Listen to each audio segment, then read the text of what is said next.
ömrümdə görmüşəm. Mən bilmirəm, amma ixlasım nə qədərdir. Bilmirəm onu.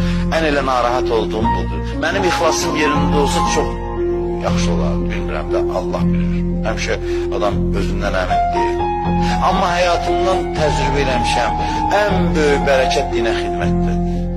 Nə həyatımda bərəkət olursa, bu yoldan əldə eləmişəm. Dinə adam xidmət edəndə həyatım nuraniləşir və bərəkətli olur və müşkilləri həll olunur.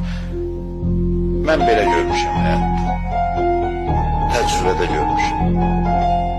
Heç nəyində dərdini çəkmə. Bir işi ki Allah üçün görməlisən, gör. Ruzunu da təmin edir, şəxsi həyatı, sağ ol. Hər şeyi götürür öhdəsin. Buna inanmaq lazım. Bunu görmüşəm həyatımda. Görmüşəm həyatımda. Demişəm ki, ruzu dərdi çəkmə. O demək deyil, hamı işini buraxsın. Dedi, yox, hər an bir vəzifəsi var. Amma hamını bir şey maraqlandırsın ki, dinə xidmət eləmək lazımdır.